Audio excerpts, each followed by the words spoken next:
We might be filing a very urgent, most respectful, reiterative motion for issuance of TRO and injunction against online voting. Dahil nga po sa mga nangyayari. Kaya nga po yung mga estudyante ko sa Jose Maria College, Law School, nag-organisa po at nag-create ng vote guard, balot-balota, so that all of the complaints would be reported properly. We have to paper the world. What do you mean by paper the world? We have to reduce everything in writing, reduce everything in affidavit form, so that we can use the same in whatever pleadings that we may file in whatever forum or fora that we may go to, such as the Commission on Elections as well as the Supreme Court, in order to impress and convince these entities, especially the Supreme Court, of the extreme and urgent necessity for them to act on the matter.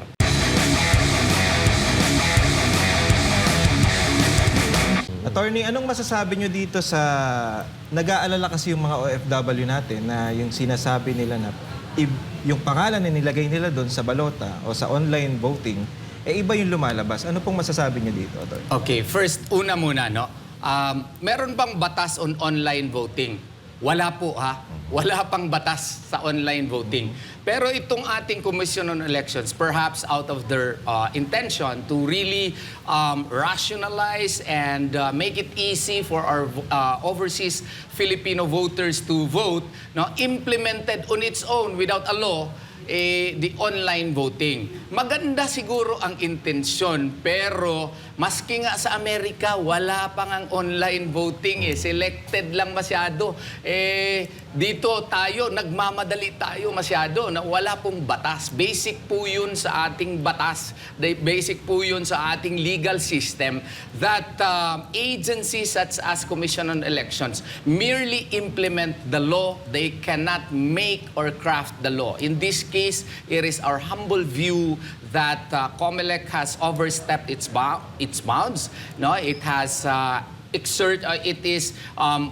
exercising functions which is ultra vires, meaning beyond its authority. So, kaya nga po, siguro dahil wala masyadong konsultasyon, hindi ito masyado siguro na open up sa mga publiko, ang dami pong reklamo ngayon. We have to face that. And even if kaibigan natin yung mga nandyan, yung mga commissioners po dyan, we know them personally, we have to speak out na medyo talaga merong problema. Just like what has been stated ngayon, na kung sino yung ibinoto, iba po ang lumalabas. Ang explanation daw ni Chairman Garcia is encrypted daw yung mga data.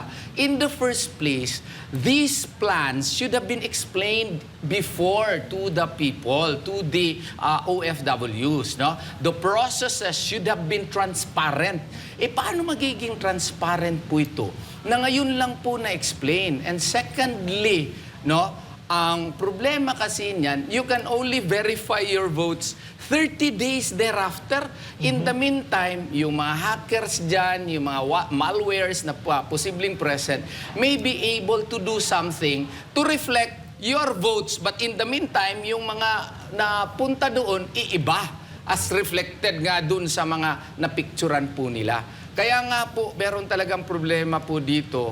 And tomorrow, at the very least, we might be filing a very urgent, most respectful, reiterative motion for issuance of TRO and injunction against online voting. Dahil nga po sa mga nangyayari. Kaya nga po yung mga estudyante ko sa Jose Maria College, Law School, nag-organisa po at nag-create ng vote guard, balot-balota, so that all of the complaints would be reported properly. We have to paper the world. What do you mean by paper the world? We have to reduce everything in writing, reduce everything in affidavit form, so that we can use the same in whatever pleadings that we may file in whatever forum or fora that we may go to, such as the Commission on Elections as well as the Supreme Court, in order to impress and convince these entities, especially the Supreme Court, of the extreme and urgent necessity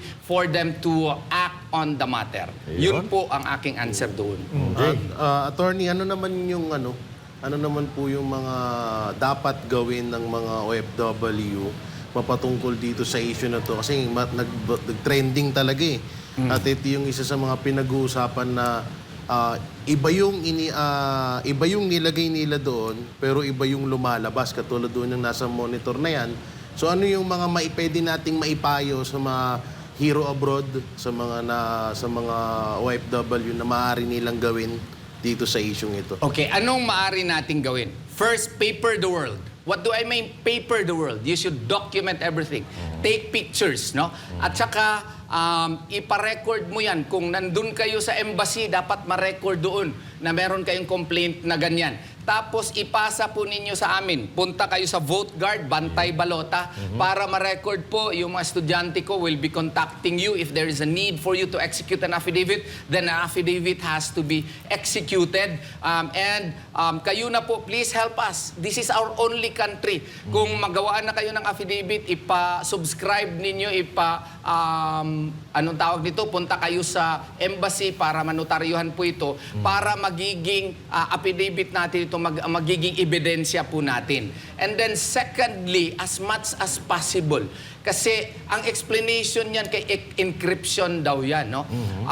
Siguro, we respect that kung ganun nga. Pero ito lang ang encryption na ito na pwede mo mabuksan after May 12. Ang daming mangyayari, no? An encryption, no, should work against intruders. Not against yourself. Yes. Oo. Because I am a voter, I have the right to know and I have the right to be assured that my votes are actually reflected in a document. Paano yun? Pagkita mo, iba yung resulta. Ngayon mo lang nalaman na ganun pala. Tapos, ma-confirm mo after na ng elections. In the meantime, yung mga tao, what if lang may malware na maka-infect niyan?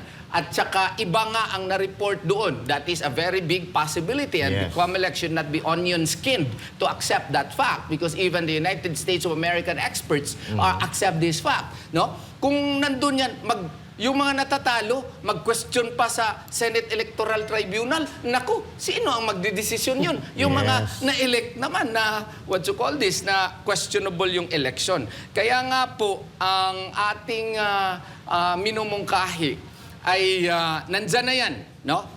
Enough ba yan na hindi na tayo boboto? Hindi, boboto pa rin kayo, no? Magpa-register pa rin kayo, pero ang recommendation ko ganito. Nandyan kasi sa batas, Sections 23, 24 of Republic Act 10590. What is 10590? That is actually the law which amended Republic Act 9189. So what does that provide? Under Section 23, voting may be physical or via mail. These provisions are not amended by any law. So punta ka doon, insist on your right because under Section 24, you are supposed to be allowed to physically vote. Kung hindi kaya allow nun, no, ipa-record mo doon. And then, magpa-register ka pa rin, online voting ka pa rin kung hindi i-allow itong Section 23 and 24. But you have to inform us. I-inform mo kami, ipa-record mo yan doon sa embassy na hindi ka pinaboto physically, okay? But still participate, pero i-report mo sa amin sa Vote Guard, Bantay Balota, no? Para meron kaming data na hindi nila ini-implement itong Sections 23 and 24 of Republic Act 10590. Kaya para may datos tayo na klaro and maski hindi kayo pinaboto physically or via mail, no? Participate pa rin kayo sa online voting, magpaturo kayo doon sa embassy mismo, no? I know that under their COMELEC resolution, only illiterates lang, pregnant, ang pwedeng pumunta doon. But that is only a COMELEC resolution. You insist that you have the right based on a law, ha? Batas po ito. Hindi ito pwede i-amyenda ng mga COMELEC resolution lamang. Naku, kaya nga, lahat ng mga first year, second year law student ko, alam nila ito, na yung batas ay hindi po na-amyenda ng COMELEC resolutions lamang. So, we will politely insist, kung hindi talaga kayo pabutuhin based on what I have said, then participate still in online voting but paper the world. I-document mo Ayun. lahat. Yun po. Follow-up question, Jay? Meron pa kasing attorney na bakit nung unang parang inilabas ito ni Garcia, bakit hindi agad nila sinabi na ganito yung mga mangyayari or ganito yung mga makikita ng mga OFW dyan sa online voting na yan. Oo nga. So may mga nagsasabi pa na parang kayang-kayang paghiwalayin daw or paghimay-himayin ng ng online voting na to yung mga binoboto ng mga OFW. Parang ang ibig nila sabihin kaya pa nilang baguhin kasi nga kung dito nga ang binoto mo PDP, ang lumabas puro ibang mga pangalan, so talagang sobrang natatakot yung mga OFW.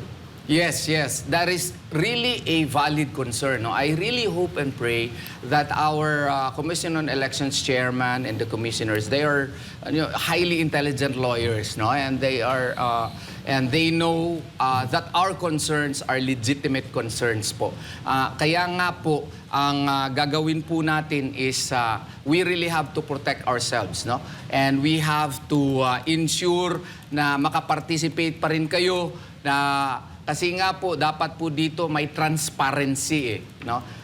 The entire rationale, the entire purpose of the Commission on Elections is to provide us, guarantee us a hope-free. Ano may hope-free? Honest, peaceful, free, credible elections. In order for you to have a credible elections, your processes must be transparent. Ayun. The processes must inspire voter confidence. Ang problema dito, parang nawawala po yung voter confidence. Kasi nga po, magboboto ka, hindi mo nakikita kung sino yung binutuhan mo.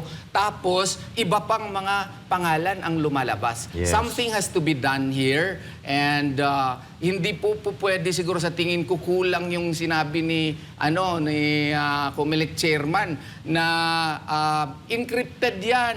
Makikita mo naman yan after May 12. Grabe yan. It cannot inspire confidence. Yes. As a matter of fact, it creates more doubts. Kasi with hacking, with very complicated and high-tech technologies right now, anything can happen. Perhaps, just a suggestion, hindi po ako nagmamagaling ha. Ako lang po ay hamak na taga Davao del Sur lamang. Taga-Sub-Saharan.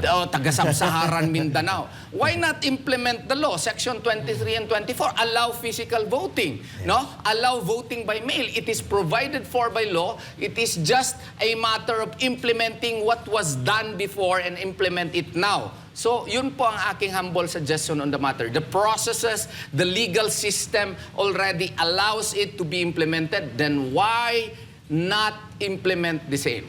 Alright. So sa akin, attorney, encryption meaning that they are translating the online document into a codes, no? So ngayon, nawawala na yung transparency kasi hindi makikita ng ating mga kababayan nga yung kung sino yung mga binoto nila. So parang tinanggalan, nawala talaga yung transparency katulad din na nangyayaring ibang bagay sa ating gobyerno ngayon. So attorney, sinabi mo kanina na wala sa batas na pilitin tayo na magkaroon ng online voting. In fact, wala pa po talang batas na nagsasabi na mag-online voting tayo. Now, they did that, online voting. Mayroon ba silang pwedeng kaharaping kaso if ever na may tao na magfa-file against them? Actually, kaibigan ko rin kasi sila. No? Baka ma-misinterpret tayo. But objectively, meron. Because as to what are these cases, hindi ko na lang isabi. Tawagan nyo na lang ako. No? Kasi dapat kasi kung anong nasa batas, yun po ang i-implementa natin. Actually, online voting was likewise suggested during the chairmanship of Sheriff Abbas. Yun, estudyante ko yun sa Ateneo de Davao. Yes. Sub-Saharan Mindanao din yun. Ayun. Oo, pero sabi ni Chairman Abbas, maganda yan, pero wala pa kasing batas, hindi natin i-implementa yan. Oo. Pero ngayon, si Chairman Garcia, inimplementa na niya, maski alam niya na wala pong batas dito. As to why, maybe he's motivated by the fact that there is a need for us to be efficient and to be fast in delivering results. But efficiency should not be the sole reason for sacrificing credibility. Ayun. Credibility is a sacrosanct characteristics in an election process. Kasi kung hindi credible, wala nang trust yung tao doon sa election mo, baka po mawawala na ng saysay ang entire process. Voting, no? The votation process is a sacrosanct process. Ito lang po ang in 3 years. Ito lang, isang araw lang may totoong kapangyarihan yung tao. Yung magpili siya ng kanyang mga opisyalis. Isang araw lang. For 3 years, wala na. Yung mga opisyalis na ang hawod sa amin. Ano ba yung hawod Siga. sa siga? Oo. Isang araw lang. Yung isang araw pa lang na binigay ng mga botante, ay medyo questionable pa yung proseso, then we really have a problem. Yes. No? We are attacking the credibility of the elections. No? So, yun po, sana may gawain talaga dito na mabilis at epektibo. Alam Okay. niyo, partners, attorney, ang napansin ko lang dito para tayong Miss Universe, online voting no? Pero kidding aside, sinabi din nila doon, kaya daw naka-encrypt yan para daw maiwasan yung vote buying. Ano pong masasabi niyo, attorney? Well, I understand that because under the Omnibus Election Code, no, you could not publish the specifics as to who you voted for, okay? But there are ways naman na they should understand that what if pala you will make it you will issue a resolution. Okay, so that you will feel confident. You have the right to take a picture of it, but you are prohibited from showing it to anyone. If there is evidence that will be presented, showing and proving that you presented it to another person, then you can be made liable. O yun, that solves the process. That solves the fear that na election offense yan, no? So, kung dinaan nga ito sa klarong konsultasyon, siguro na didiscuss po ito. And as a matter of fact, under Section 41 of Republic Act 10590, yung rule-making authority nga sana ng Commission on Elections should have been subjected to real and honest-to-goodness consultation. Pero sa tingin ko lang dito, with all humility and with all good faith, parang kulang po. Ayun. Ajay? Attorney, kung sakali man na ito ay, kung sakali lamang po na ito ay bandang huli, ay mapatunayan na merong dayaan na mangyayari dito sa online voting na to. At ito ay hindi naman nagulat tayo na bigla na lang ipinasa to. So sino ho kaya yung mga maaaring managot? Kaya rin po bang madamay dito ang presidente dahil pinayagan niya tong ganitong wala naman sa batas? Well, objectively speaking, yung Commission on Elections, no, by law and by pursuant to our 1987 Constitution, independent body siya. Yes. Supposedly, it is not subject to any dictation or influence by the President of the Republic of the Philippines. Kung baga, legally, the buck stops at the COMELEC chairman. Legally. Legally po. But if we can establish other evidences pointing to the direction of Malacanang, then it may be a probability. Pero yun din, the only way by which you can question the president is via impeachment din kasi. Yes. So yun din ang mahirap po dito, reality po sa ating bansa. Ako dito, attorney, sa yung process nito. May guidelines sila, katulad ng sinabi mo kanina, na ikukulong yung maglalabas online ng kanilang mga vote results, no? Pero kung makikita mo doon sa inimumuestra kanina, yung ginagawa noong isang OFW habang siya ay bumoboto, makikita po natin doon na may check your vote. Then once na click mo yung check your vote, encrypted naman. So, parang dito pa lang, parang may nangyayari ng panloloko Kasi you want the OFW to check their votes, pero ang makikita nila doon, iba. So nagkakaroon ng confusion. Oo. Hindi lang confusion. total confusion talaga po siya. Total confusion kasi check your vote tapos iba yung lumalabas. May Ayun, mga pangalan pa na iba na hindi nila Yes. binoto. So, whose fault is that? The person who created the system. Yes. And the system, by the way, is SMS Global Technologies Incorporated. So, it's a Filipino company, ha? Yes, yung ano? Yeah, SMS Global Technologies Incorporated. Yan yung nabigyan ng kontrata po dyan, which is a private provider po, private. It has a very good, solid background kasi 1995 pa sila on SMS provision, yung short message services, no? Pero objectively also, wala pa po yung experience po on online voting, no? As to kasi first nga ito ever sa ating bansa eh. So, kung ano po yung lumalabas na dapat sana kampante yung ating voter, iba kasi. So, hindi rin natin masisisi ng mga taong katulad natin Yes. na magbusisi kasi voting process ito sacrosanct sacred ito eh. Ito nga lang ang ating power to Yan. choose. Ngayon may cloud of doubt pa. So kailangan talaga may gawain dito. Yes. Fast.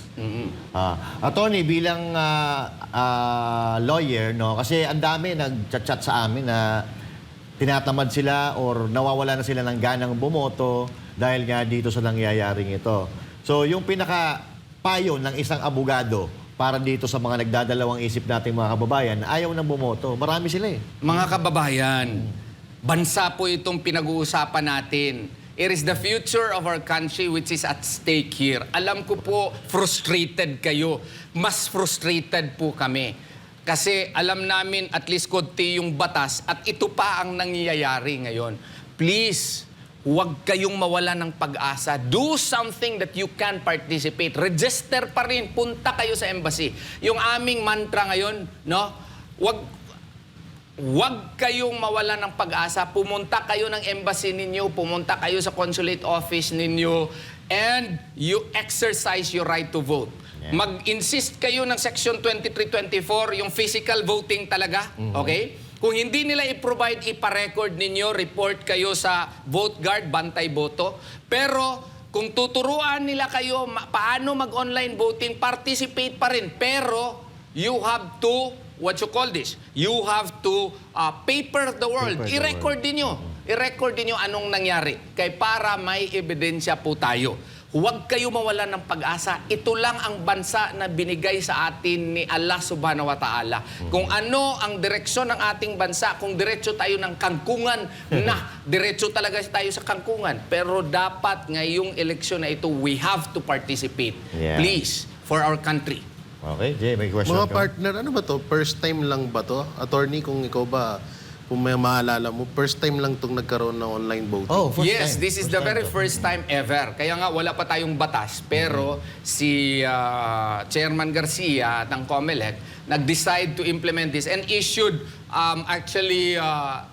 COMELEC Resolutions 11061, 11075, 11079, 11081. So, of the four, tatlo yun on online votings. So, kaya nga nag-file kami ng petition sa Supreme Court na i-prohibit sana ang implementation nitong apat na resolutions. Yung 11075, yun yung nag-insist sana kami na dapat dito sa domestic, dito sa Pilipinas, yung counting should be manual. Yes. Yun sa amin, dapat manual. Kasi kung ang counting electronic, may problema na naman tayo. Kasi Delikado. Delikado. Yung isang associate ko, si Attorney Gretchen Caniedo, IT expert yun. Meron pala yung front-end, meron pala yung back-end, yung mga sistema na yan. So, posible na yung pinapakita sa'yo ay yun lang ang command ng front-end.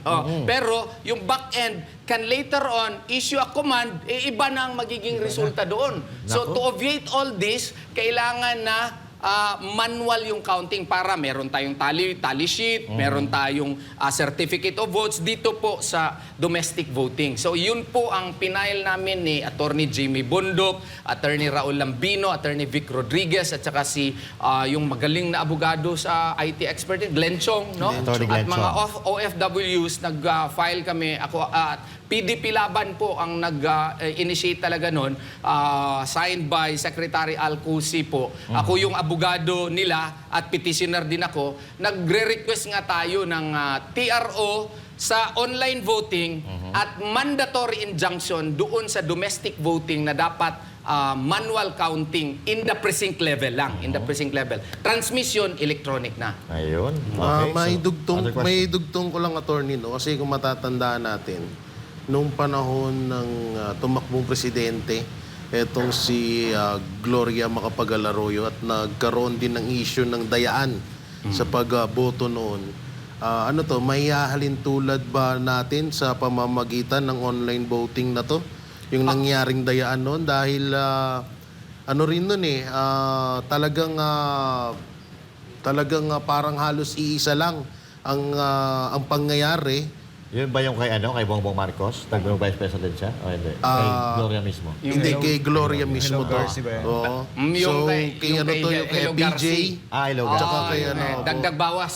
dagdag bawas. Oo. Well, there is a similarity, although dito kasi yung online voting is, we have yet to see it talaga and it is now unfolding before us, where OFWs are complaining na iba yung binoto nila, straight PDP, tapos yung lumabas, iba, no? Iba yung mga tao na doon, no? Yes. So, parang in a way also parang dagdag bawas. Correct. No? Parang dagdag bawas Parang din. ganun, may pangalan eh. May dagdag. Dinagdagan yung hindi binoto, binawasan yung binoto. Binoto. Di ba? So, pero this time, mas high-tech, electronic. Yes. Electronics na. Pinadali nila yung trabaho nila. Kung totoo. Kung totoo. Kung Kaya totoo nga, lang naman. para walang duda, i-implement na lang muna nila itong sections 23, 24, 25, 27 of Manual. Republic Act 10590 Ayun. sa online sa overseas. Manual voting pa rin. Manual counting at saka physical voting po. Ayun. Yun. Siguro mas maganda pa yun. Mas maganda yun. Mas maganda yun. Sa Transparent Amerika yun. nga, boss, sa Amerika, akala mo online voting na sila. Hindi. Manual counting pa rin. Manual voting pa rin sila doon. Tapos, naglilinya sila, yung transmission lang yung electronic din. Yung per state yung iaano nila, ibabato nila yung per state, yun ang electronic. Yun, Pero yung transmission. transmission. Pero yung pagboto nila, yung especially yung counting sa presinto, manual mano-mano pa rin pa rin. in most states. So napakaganda pa rin pala. Ba't ayaw yun nang i-adapt ng Pilipinas? Nagmamagaling Hindi, yun eh. mamagaling siguro tayo eh. Kaya, we are the Philippines and we will implement online Kasi voting. paulit-ulit lang ang katulad niyan, kada eleksyon, may mga katulad niyan, yung nakaraan, may nabasurang balota na nagkakahalaga ng 150 million. 6 So million. palagi ho yun, palagi ho nangyayari ho yun na may mga ganun na pangyayari sa kada eleksyon. So kung maganda naman pala, yung katulad ng manual, katulad sa Amerika, ba't ayaw gayahin natin dito? Ba't kailangan pa natin mag-upgrade, tas nagkakaleche-leche lang din naman pala yung kinakainat na ng butuan? Walang Kaya pera nga, yan nga ang punto ko kasi dapat may transparency at saka may voter confidence sana, no? Yung electoral process natin. And dito parang nawawala.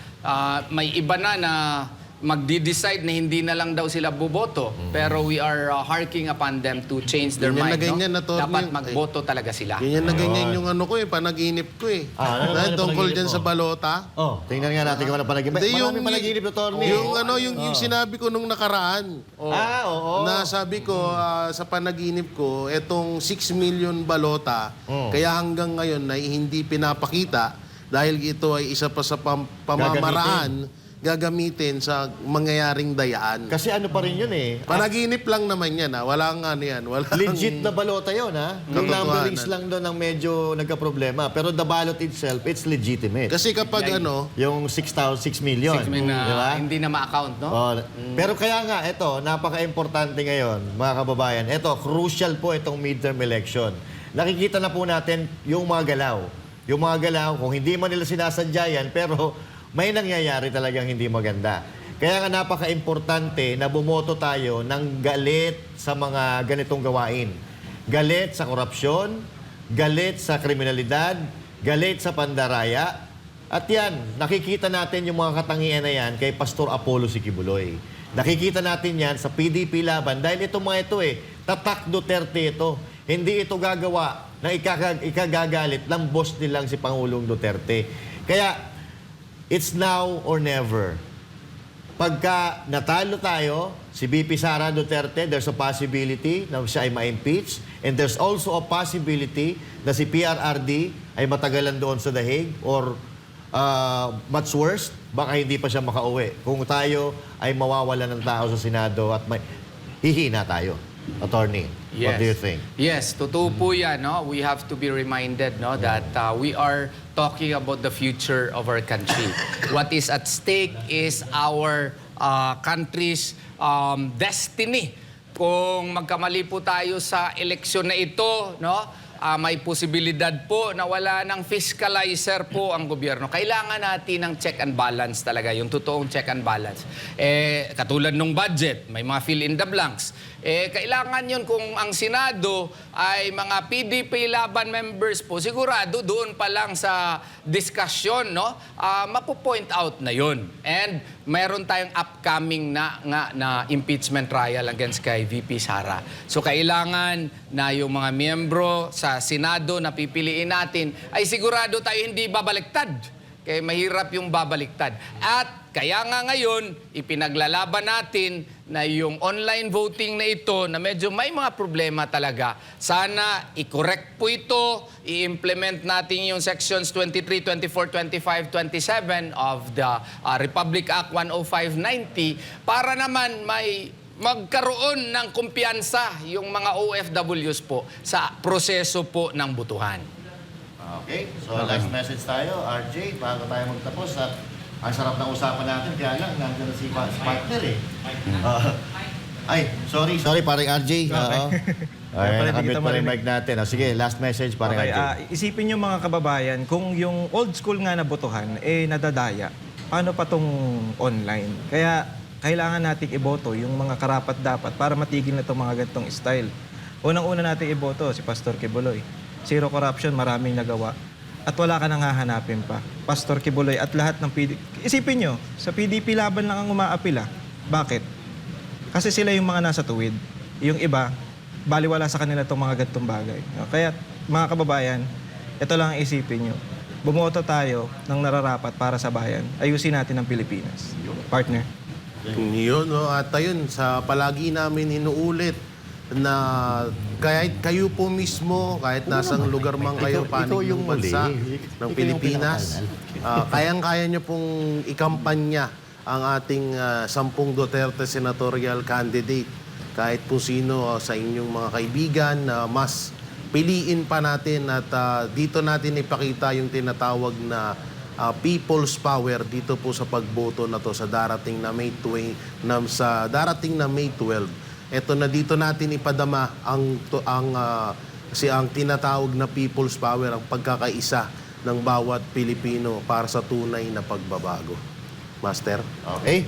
So now, siyempre, attorney, maraming salamat. Pero you, kung may gusto kang attorney. message sa ating mga kababayan, take it away, please. Okay, to our OFWs, no, at saka overseas Filipino voters, alam ko medyo discouraged kayo ngayon, pero pilitin pa rin ninyo sarili ninyo, bumoto kayo, pumunta kayo sa embassy, sa consulate po ninyo, and try hard, no, to insist on your right under section 23, 24 of the 25 and 27 of the Republic Act 10590.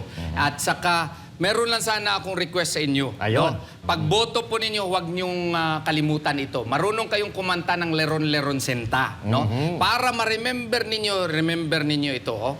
Marke, Marke, Batbong, Hero sa Malabon. Maganda ata, sabay-sabay. Sige. Sige. Sabay-sabay Okay, tayo. sabay-sabay tayo. Sige. Ready, go! Marke, Marke, Batbong, Hero sa Malabon. Marke, Marke, Batbong, hero sa Malabon. Marke, Batbong, hero sa Malabon. Marke, Batbong, hero sa Malabon. Sino yan? Ayan. Marcoleta. Kibuloy. Bato de la Rosa. Batbong. Bongo. Marke, Batbong, hero. Hinlo. Rodriguez. Marke, Batbong, hero sa Salvador. Malabon. Mata. Lambino, Bondok. So, Marke Batbong, hero sa Malabon. Malabon. Ngayong eleksyon. Salamat po. Salamat iba po. talaga, attorney, no? Salamat po. Iba to, Alam nyo, ito si attorney na magaling, Talent ni attorney, masipag, no? mabait, pero napaka-humble.